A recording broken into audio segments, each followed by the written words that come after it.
G'day, you mob. Welcome to this episode of Aussie English. Today, I have Lindsay McMahon from the All Ears English podcast. Lindsay, how are you going? Hey, Pete, I'm excited to be here. I'm doing great. How are you? I'm good. Now, Lindsay was on the podcast all the way back in episode 678. I looked that up ahead of time, guys. My memory is not that good. It's where we were talking about American versus Australian English. So go and check that episode out, and obviously go and check out Lindsay's podcast, All Ears English Podcast. Today, I wanted to chat to her about podcasting, being an online entrepreneur and business, hopefully to help you guys get the gears moving in your minds if you're ever thinking about starting an online business or your own podcast, whether or not that has anything to do with English or languages. Hopefully today we can talk about some tips and strategies and share our experiences, yours obviously specifically about what the process is like, and show that it's not as bad as I think a lot of people think. So, Lindsay, how long have you been doing the All Ears English podcast? How long have you been doing that, and how did you do it? How did you get into it? Yeah, sure. Pete, thanks for having me on again. So we started All Ears English back in 2013, just before podcasting was cool, right? This was the day. These were the days when no one knew what a podcast was. It was kind of nerdy. There was just a small set of sort of self-improvement, self-help entrepreneurs doing it. It was still so small. It hadn't gone mainstream. It hadn't gone to NPR or even Serial yet, right? So we hadn't had its boom. So that's when I started, 2013. Wow. So that was about the time I think Joe Rogan started. So this would have been before he was even a big deal. So yeah, this was definitely in the sort of early days. What made you decide that you wanted to become a podcaster? Did you have a sort of big plan ahead to take over the English speaking, world online and business, or was it something you just sort of dabbled in a little bit initially as something fun to do? Yeah, I mean, I think three things. I wanted to work for myself and build something scalable because my dad was a business owner, and when I was 7 years old, he was telling me, be your own boss, right? It's so American. It's so, don't work for anyone, be your own boss, build your own. I'm like, I'm 7, that means nothing to me. Get off my back, Dad. Jeez, I'm trying to just do my homework. Exactly. Yeah. But somewhere around age 29, 30, that kicked in, that message came back to the fore, and I went for it. And then also having traveled and taught English as a second language, I knew that this market was one where obviously some innovation was needed. The old traditional models of the classroom, the textbook have not worked for, our listeners. They haven't really worked, right? Because we can't connect. And so I wanted to solve that problem. And then just the fact that I was a listener of podcasts. Yeah. I firmly believe that if you start anything, if you build an app, if you write a newsletter, you have to be a reader, right? If you build an app, you should use apps. You should be a consumer of that media. So it's kind of those three things. Well, that's how it started for me. I was learning French really hardcore after taking a sort of 10-year hiatus after high school. And I was like, I want to learn a language. And I was listening to the podcast Français Authentique, Authentic French, and just fell in love with how he had things set up and found it really useful. And then when I was chatting to my friends who were French saying, I'm listening to this podcast and it's helping, are you doing the same with English? They were like, what? There's no Australian English podcast like this. And that was how I ended up doing it. But I love it. Yeah. So how did you get started? Like when you decided I want to start a podcast, what does that entail? What do you need? Do you need a lot of money? Do you need a lot of equipment? It probably seems a bit overwhelming for most people. What's it like? Yeah, sure. Well, you definitely don't need a lot of money. So at the time, I was living in Boston, and I contacted another ESL teacher in Boston who I had sort of met a couple of times. And I said, hey, do you want to start a podcast? So she was my co-host for the first year. She ended up leaving after the first year. And then after that year, I hired on my co-hosts, and they are still here with me on my team. So it's been 7 years, which I feel incredibly lucky. But you don't need a lot of money. I mean, it's a cliche and I always say it, but it really comes down to plugging in a microphone and being willing to start just creating those episodes. I see people get where it is, Pete, that I see people get stuck is that they think they have to edit their own podcast.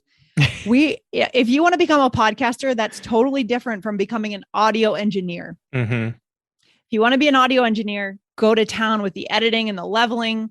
this is my opinion. You may have a different opinion and you can tell me, but I've never edited one episode. We've always had, I think my co-host, the first like 20 episodes she edited, I think. Mm-hmm. And then we hired someone right away, and I've had the same editor since then for 7 years. He's great. I don't need to know how to edit a podcast, right? I need to know how to interview someone, how to, teach a fun lesson on the show. So what skill are we building, right? Yeah. That's the key. Well, and I guess you're wanting to focus on your skills first and foremost. What am I good at, and how do I outsource what I'm not good at? And that's probably a really good point to make, that if you are wanting to start a business like this, you don't have to learn everything, and you don't need a lot of money. You can find people who can edit podcasts. And I imagine when you first got started, it wasn't, hundreds of dollars for them to edit a podcast. It would have been tens of dollars, if that, right? Yeah. To just put it together, and it's quick for them, and bam, you don't have to do all this investment in terms of time and learning and everything. I think though, that said, if you do want to learn those sorts of skills, it may seem overwhelming, but YouTube, man, YouTube is God when it comes to learning tasks like this. And you can learn to edit a podcast and get free music and all that sort of stuff within a day, right? Like you could work it out if you wanted to do it too. So don't let that stop you.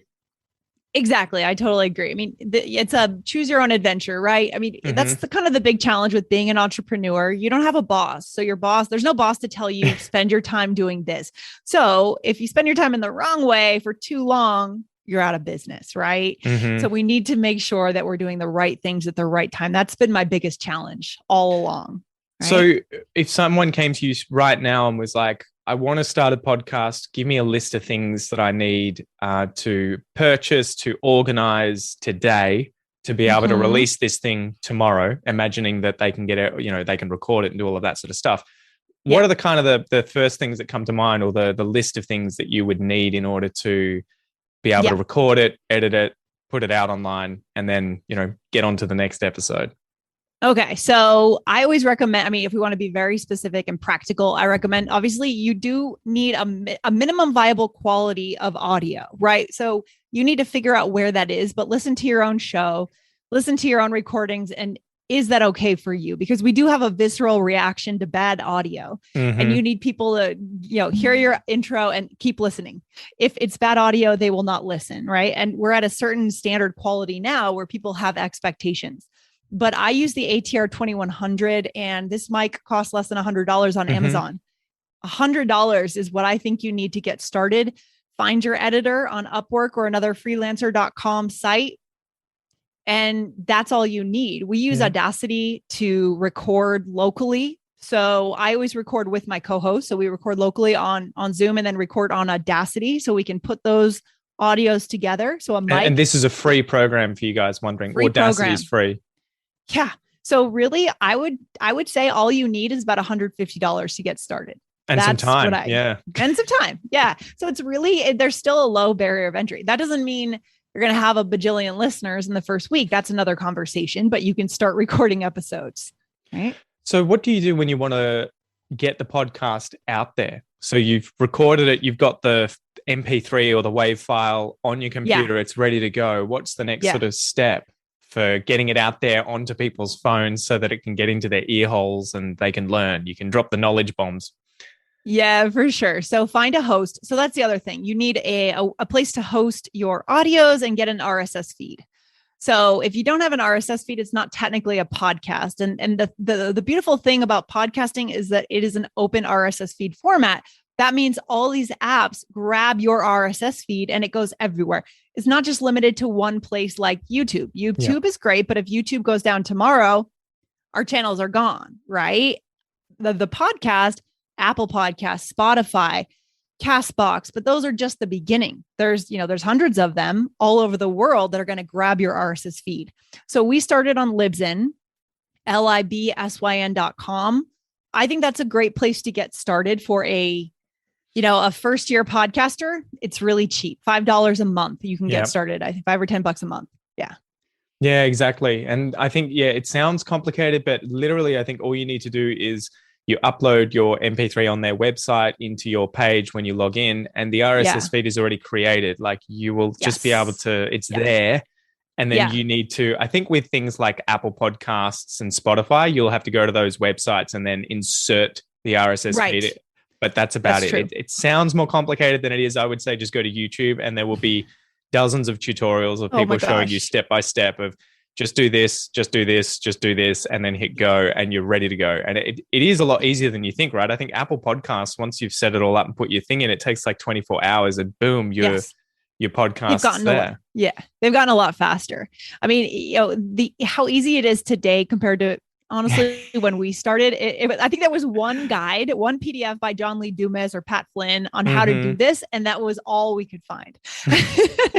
and that was it. And now there is because it is a huge industry, there's so much infrastructure. There's so much for you to get started. So don't let those little technical steps get in the way. You can get that stuff done in a weekend or less than a weekend. And so the biggest hurdle is the content. So I think the most important thing is understanding who is your target listener. Just as if you're starting a business, who are you creating this for? What is the gap in what they currently have and what you're going to give them, right? How is it going to be a little bit different? Podcasting is about personality, Pete, right? We put our personalities into what we're doing. So, how important do you think that is? I have friends in the ESL teaching realm creating content, and they range anywhere from what I would say is me, but where I'm very extreme in sharing my life with people and uploading photos and talking about day-to-day issues and even, my mental health. And then I'll have other people who are very guarded and put up a very sort of distinct barrier between their personal life and their business. As a podcaster though, where do you feel like the sweet spot is there? Yeah, that's a good question. I think we know the line, right? I think we can feel it when we're crossing over it. It's different for every audience and every podcaster. For me, it's just as long as I'm tying in what I'm sharing into something that's going to benefit them. It's always about them. It's never about me, right? If I'm having a bad day, I can talk about how to say that in English. I can go deeper into the philosophy behind having a bad day. I can talk about how to deal with this, but it's always about them. I think that's the key, right? Customer first. Yeah. Yes.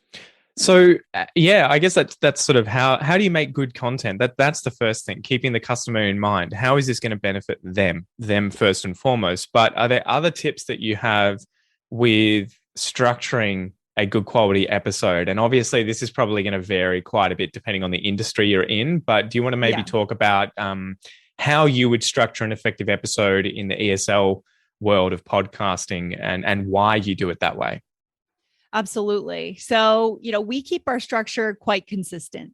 We do short episodes because we know a typical commute is 15 to 20 minutes, particularly in the target countries that are, our biggest listener base. And so we imagine that listener getting on the train and then 20 minutes later getting off and being able to complete an episode. We like that. That feels That's very clever. That's very strategic. I hadn't thought of that. Yeah, we worked backwards a little. So when we very first launched, the very beginning, at first, I think we were doing longer episodes. And then we thought, we want to publish 4 days a week. So why not just break up this 45-minute episode into 4, or hour episode into 4 episodes.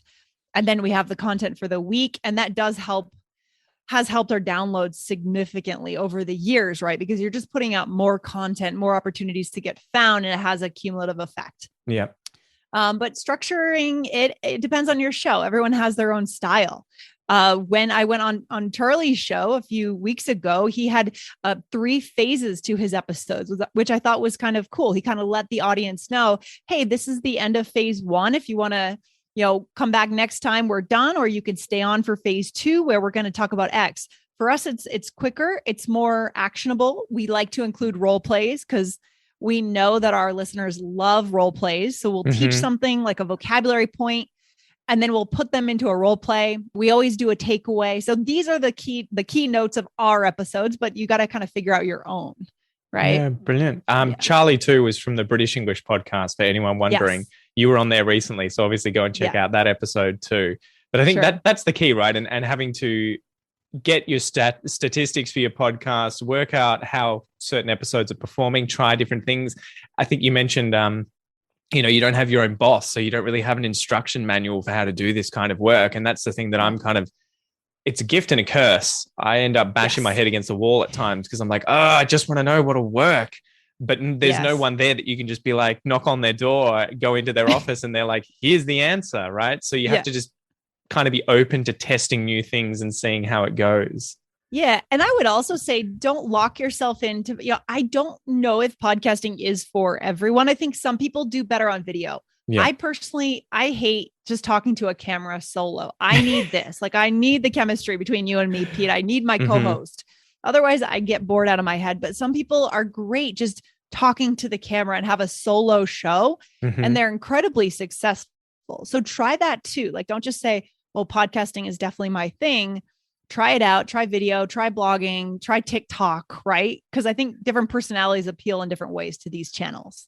Well, yeah, you got to play to your strengths, right? And you might not know ahead of time what you're going to be good at. Like I never really had any experience podcasting and being in front of a camera prior to doing, well, like recording my voice prior to podcasting and sort of diving in, and then working out what do I actually, what do I like, what am I good at, and what do I not like, you know? So and then trying those different social media platforms too. And there are so many now that it's hard to do all of them and to do all of them well. And again, I would say, and I don't know what your advice is, but pick the one that you enjoy or that you're good at and just stick to it as opposed to trying everything. Totally. Pick the one, try everything for the first month or two, and a little bit of everything, like just sampling, right? Like you're at a buffet or something. And then pick the one where you feel like time just sort of stops, or time, like you're kind of in the zone, you're in flow, right? I mean, for me, podcasting is that feeling of flow.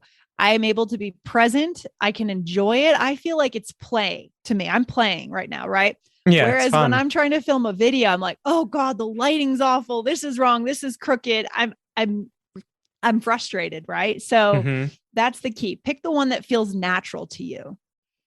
What do you think about expertise and starting a podcast? Do you need to be an expert in the area that you want to do a podcast or an online business, a YouTube channel about? Do you think you need to be an absolute expert first and foremost, or is this something you can kind of develop along the way? Yeah, I don't think you need to be. I mean, what is expertise, right? I think that the concept of expertise is evolving. You could be an expert in bringing a new perspective to an industry, right? And we don't need to rely anymore on academia to grant us this degree, and now you're an expert. Certainly, if you're going to teach something like IELTS. So we have a second podcast called IELTS Energy Podcast. And we only started that podcast because I hired someone who had been an examiner for 14 years. So she's a deep, deep expert in the test, right? Otherwise, I would have felt like I needed to go and get at least take the exam myself, study it, understand it, and make sure I had some level of expertise. So when you're teaching something technical like that, you should become some level of an expert. But I think a lot of this we can learn along the way. 100%. And that was sort of my finding at the start. I was like, I'm not an expert in teaching English. I've never had any credentials with teaching English. The only expertise I have is being able to use the language, as a quote unquote native speaker. Yeah. But then I was also, I guess I had become an expert at learning languages and then was trying to tie all these things in. And the skills grew over time. So it was like, as the years progress, I learned more and more about, what it is that I'm doing, and I share my mistakes and I grow as a result. And I think people like that too, when they can see that you're not just this, God in this area who has absolute knowledge of some specific topic and you just deliver the knowledge on a regular basis. Instead, you get to share your wins and your losses and show that you are changing your mind or learning new things and having a conversation with the audience, I think, a little more, and showing them your journey, right? Exactly. So don't let that, just because if you don't have traditional credentials, don't let that separate you. It's more like if you feel you have a message. So that's the next piece that I would recommend. More important than credentials is like kind of meaning behind what you're doing, a message, meaning. What does it mean to you? Right? What does language learning mean to you? Why is it important in the world? You want to communicate that piece, and then you're building your credentials as you're going along. Exactly. Yeah, it is one of those things. You can always get educated in these areas later on in life if you want. Like I could always go and become an English teacher, or at least get the credentials to do it if I really want to be able to do that. Massive thing is passion, right? As you were saying, if you don't already have that passion and you can't foster it, it's going to be much harder to keep doing what you're doing. And it's probably going to be a bit more of a chore, right? Well, especially with audio. Even more than video, I think, because, in video, you can kind of use your body language and you can kind of kind of make it happen, right? But with audio, people hear your voice. It's so intimate, that connection between you and your listeners. They can hear if you don't want to be on the mic. So, Yeah. be on the mic if you want to. Don't be there if you're not feeling it. So, have you gone back and listened to your very first episode anytime recently? yeah, we have. Yeah, I've listened to it. It's it should never be anyway. How would you say you've changed since listening to it? Well, the actual original first episode, that episode was recorded with like a refrigerator humming in the background, wood floors, super tall ceilings, the worst conditions you could ever have. Lots of reverb and echo, huh? Oh, terrible, terrible. I think I've gotten a lot more confident on the microphone, feeling like at some point I stepped into, this is my place. Like, this is where I belong, inspiring our community. And I think I wasn't there from day one. So you do need to step into it through just hours on the mic. Well, and that's the thing, right? Like, I have a lot of people ask, how do I develop confidence when speaking English? And I'm like, there's not really sort of a one trick you can do. It just takes time, and you have to work on self-esteem too, and how you see yourself as a person. If you value yourself, you're going to build up that confidence over time, and you're not going to feel nervous the same way. And it was like that with starting a podcast, I'm sure for you, for me too. You go back and listen to me, and I'm sort of a nervous, younger version of myself who I was sitting on a dead tree out in a park recording it on my phone. I think I was just holding my phone to my face recording the podcast. Sure. But yeah, it is funny how much it changes over time. And maybe that's a good exercise for people to do. Go back and listen to big podcasts' first episodes, especially if it's been quite a few years, and have a listen to the change and realize that generally the person on that first episode is just like you in terms of experience with podcasting. They have no idea what's ahead, and it's, it just takes time, and they slowly grow into those shoes, right? Yeah. I mean, I think it's a big myth that we can think our way to being confident, right? Confidence comes from just taking action at the thing you're afraid of doing. And then that's where confidence comes from. It's not from strategizing and think, oh, I should be this way. I should be more confident. It's just action taking. That's all it is. Have you ever done a martial art? Have you ever done something like Brazilian Jiu-Jitsu at all? So I've done a little bit of capoeira. I don't know if that's considered a martial art or like a sport. I don't know what it is. Yeah. With Jiu-Jitsu, because it's 100% full contact, when you first start, you get you just get the adrenaline dump when you fight someone. You're wrestling with them, and you effectively freak out because you don't know what's happening and you're scared. But within a few months, that no longer happens anymore, and you're kind of just reacting, and just, you've effectively gotten the confidence to know, I'm not going to die, and I know what I need to do to get out of this situation. And I feel it's a similar sort of thing with these sorts of like public speaking. And you have to do it. I couldn't sit at home and train myself to not have that adrenaline dump the first time I go to a Brazilian Jiu-Jitsu class just by thinking about it. You have to go have the dump, do it for weeks, months, and then slowly it gets better and better and better and better. So I think it's the same with English. That's a great example. Yeah, that's a great example. And it's kind of a journey. I think we have to enjoy that journey. In the moment, it's painful and awful, but then you get to look back on that and say, look, that's been my growth. That's been my journey. And then we get a sense of accomplishment from it as fulfillment. Exactly. So can I ask you about monetization? When you first started the podcast, how and when did you decide to try and make money from it? Was that a goal that was right there from the beginning, or was this something that later on happened? Yeah. So at the time when the podcast started in 2013, I had another business that I was building. So I thought that was a tutoring company I was building, and I was hiring tutors in New York and Boston. And I thought that was going to be my main business. And then, like I said, this felt like play, and it felt like it was in the zone. And all of a sudden I realized, oh, this is actually the more scalable business. And so we started by selling transcripts, I think the first year, which was obviously, fine enough to cover our costs. And then I think at about the year mark, we took on our first sponsor, and we monetized through sponsorships for the first couple of years. And then we started our first online course when I hired the IELTS expert, Jessica. So as soon as I took her on, I said, okay, we're building a course, right? Because you're an expert in this exam. We're doing this right away. We launched that in 2015. And so that was our journey in the first couple of years. And how long did it take for you to get to a point where you were like, I can do this full time? I make enough money, to be able to not have to have, say, the tutoring company or another job on the side, Right. or did you already have kind of like enough money saved up where you could just transition effortlessly into it and then build it up? Yeah. I mean, I was never really doing the paycheck to paycheck thing. I always like to keep a little cushion, like not Mm-hmm. to be too much on the edge. But I think somewhere around the time we had that online course, that first online course, our IELTS course, around that time, I was able to feel like I could go full time into all ears English and kind of leave the tutoring behind, maybe keep a couple of clients for myself, but stop hiring other tutors and stop outsourcing that. So around that time, a couple of years in, I would say. And did you know sort of at that time that your business, again, I'm assuming it would make you more money than, say, a standard 9 to 5 job? Did it have that? Did you Sure. realize that sort of, what would you say, lucrativity? What's the noun for that? The That's a good lucrative question. What aspect of is it is that there. word? Yeah. Maybe your listeners know. I don't know. Yeah, I think that I always knew that there was the scalability. I never saw myself on the path for the 9 to 5 job, anyways. Mm-hmm. So to be honest, it was never about all ears English versus the 9 to 5.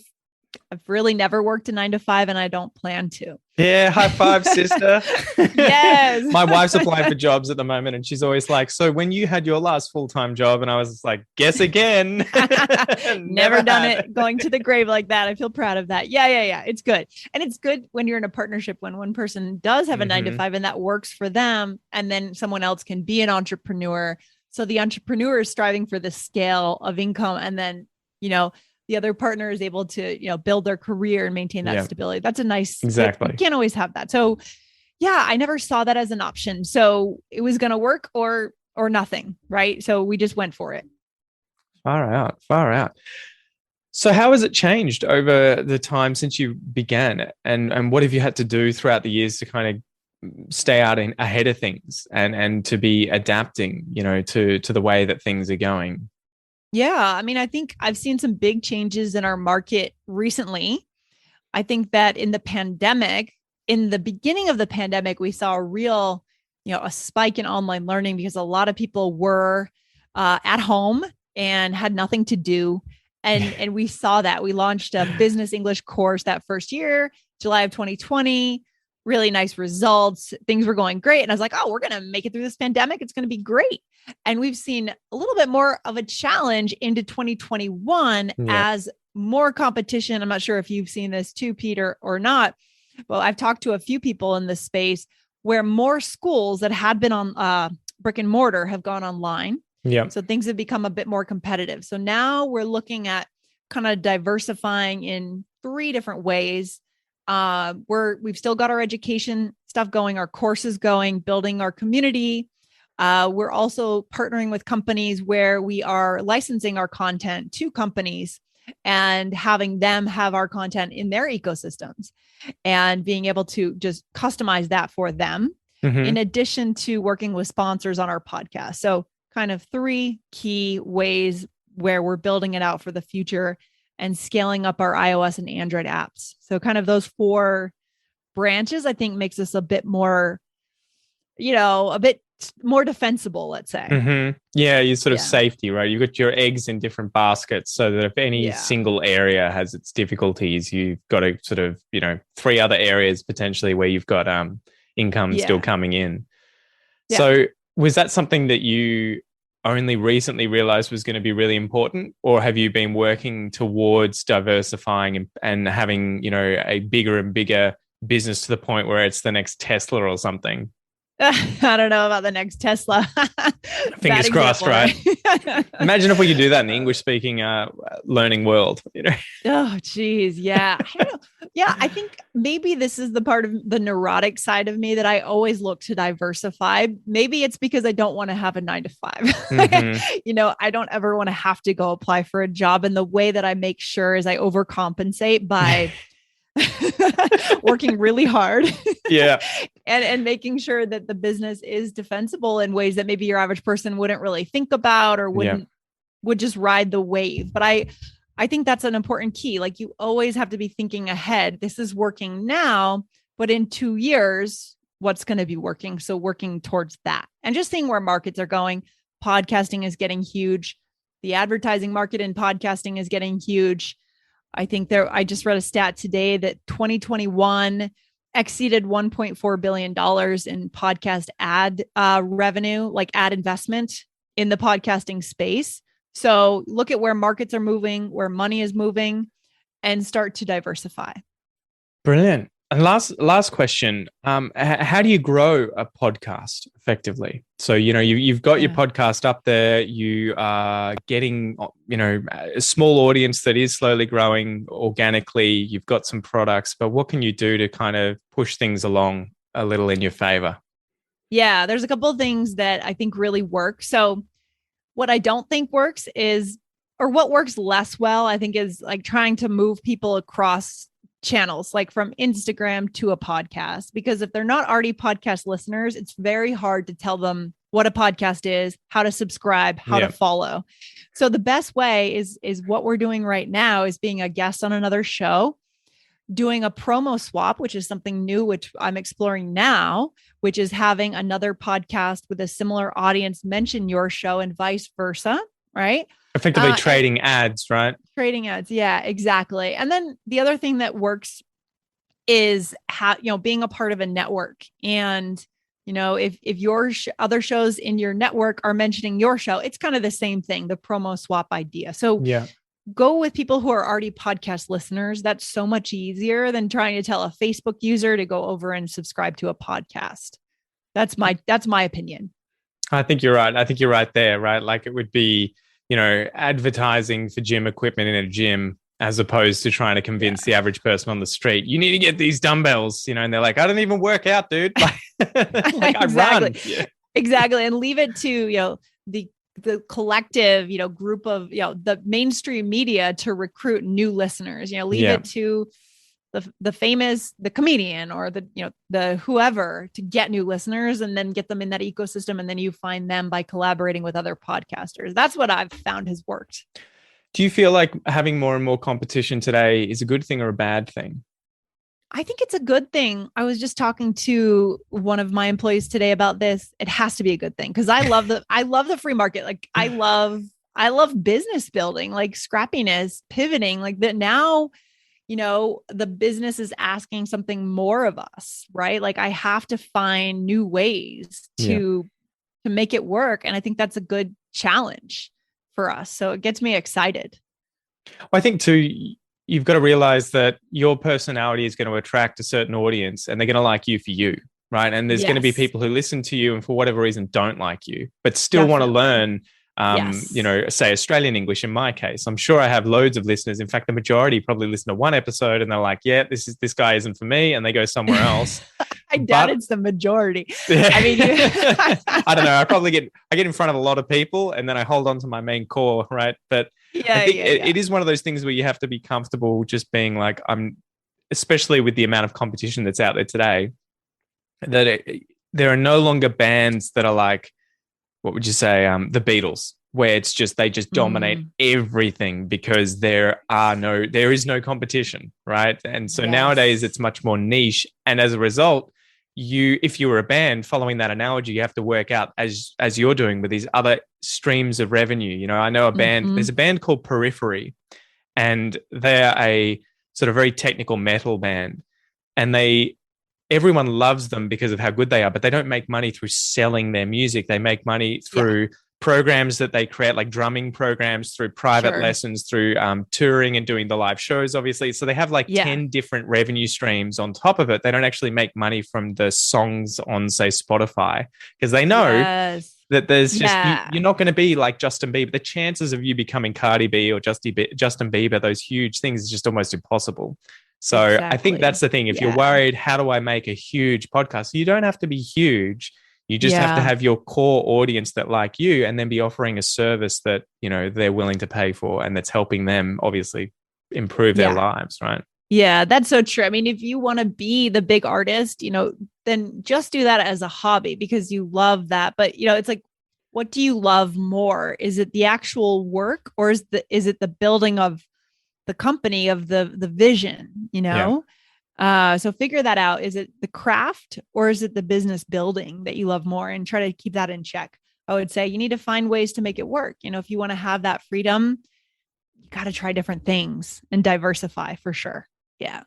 Awesome, Lindsay. Well, thank you so much for coming on today. Where can people learn more about you and All Ears English podcast?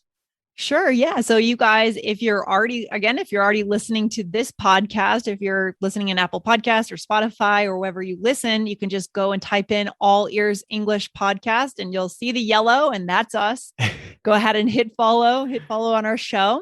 And then, as I said before, Pete, I am starting to offer some very basic mentoring for people who are looking to launch their own podcast. So people can email me at lindsay@allearsenglish.com.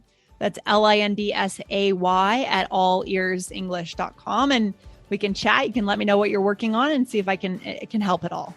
Awesome. Well, thanks so much for coming on, and hopefully I can get you again on in the future. Yeah, this has been fun. I always like our chats. Thanks, Pete. I appreciate it. My pleasure. Thanks, mate. Take care.